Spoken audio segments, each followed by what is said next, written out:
नमस्ते। अच्छा, कभी सोचा है कि आने वाले कल के बारे में, अपने प्लान्स के बारे में या कोई वादा करने के लिए इंग्लिश में कैसे बात करें? इसके लिए ना एक बहुत ही कमाल का टूल है, सिंपल फ्यूचर टेंस। तो चलिए आज इसी को समझते हैं। हाँ, तो सबसे बड़ा सवाल यही है ना, कि जो चीज अभी हुई ही नहीं है, उसके बारे में इंग्लिश में कॉन्फिडेंस के साथ कैसे बोलें? बस आज इसी पहेली को मिलकर सुलझाते हैं। तो सबसे पहले एकदम बेसिक से शुरू करते हैं। आखिर ये सिंपल फ्यूचर टेंस है क्या भला, और इसे इस्तेमाल कब किया जाता है? देखिए, बात बड़ी सीधी सी है।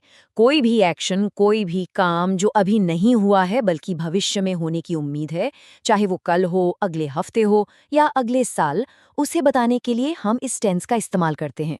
चलिए, ये तो समझ आ गया कि ये क्या है, पर अब असली सवाल आता है कि इसे इस्तेमाल कैसे करना है। अच्छी खबर ये है कि इसका फॉर्मूला बहुत ही आसान है।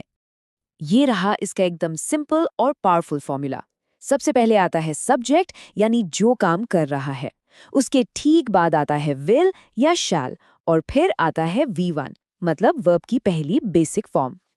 अच्छा, एक कंफ्यूजन जो अक्सर लोगों को होता है वो है विल और शैल का। देखिए, पहले के जमाने में आई और वी के साथ शैल यूज होता था, पर अब आप चिंता की कोई बात ही नहीं है। मॉडर्न इंग्लिश में सबके साथ बिंदास विल लगाओ, सब सही है। ठीक है, फॉर्मूला तो हमने देख लिया। अब इसे एक्शन में देखने का टाइम है। सबसे पहले बनाते हैं एक पॉजिटिव सेंटेंस, मतलब एक सकारात्मक वाक्य। यहाँ कोई रॉकेट साइंस नहीं है, बस उसी फॉर्मूले को सीधे सीधे अप्लाई करना है। पहले सब्जेक्ट, फिर विल, फिर वर्ब की फर्स्ट फॉर्म और लास्ट में ऑब्जेक्ट। ये देखिए, फॉर्मूला असल में काम कैसे करता है। MS धोनी जो कि हमारा सब्जेक्ट है, फिर विल प्ले यानी वर्ब की फर्स्ट फॉर्म, और क्या खेलेंगे, क्रिकेट जो कि ऑब्जेक्ट है ना एकदम आसान। लेकिन क्या हो अगर हमें ये कहना हो कि कोई काम नहीं होगा? तो चलिए अब फटाफट सीखते हैं कि नेगेटिव सेंटेंस यानी नकारात्मक वाक्य कैसे बनाते हैं। और आपको जानकर हैरानी होगी कि नेगेटिव वाक्य बनाना तो और भी आसान है। सच में, बस एक छोटा सा काम करना है। विल के ठीक बाद नॉट चिपका देना है, बस हो गया काम। और हाँ, एक प्रो टिप, बोलचाल की इंग्लिश में ना विल नॉट थोड़ा लंबा और फॉर्मल लगता है, तो लोग अक्सर इसे शॉर्ट करके वोंट बोलते हैं। मतलब एकदम सेम है, बस सुनने में ज्यादा नेचुरल लगता है। जैसे इस एग्जाम्पल को देखिए, they will not come tomorrow. यहाँ दे हमारा सब्जेक्ट है और विल नॉट साफ साफ बता रहा है कि आने का काम कल नहीं होगा। और हाँ, इसे दे वोंट कम टुमारो कहना ज्यादा कॉमन है। चलिए, अब सीखते हैं सबसे जरूरी चीजों में से एक, भविष्य के बारे में सवाल पूछना। आखिरकार कोई भी बातचीत तो सवालों से ही आगे बढ़ती है ना? इसको आसान बनाने के लिए हम सवालों को दो हिस्सों में बांट सकते हैं। एक होते हैं येस नो वाले सवाल, जिनका जवाब बस हाँ या ना होता है। और दूसरे होते हैं WH क्वेश्चंस, जिनसे हमें कोई खास जानकारी चाहिए होती है। तो हाँ या ना वाले सवाल के लिए हमें बस शब्दों की अदला बदली करनी है।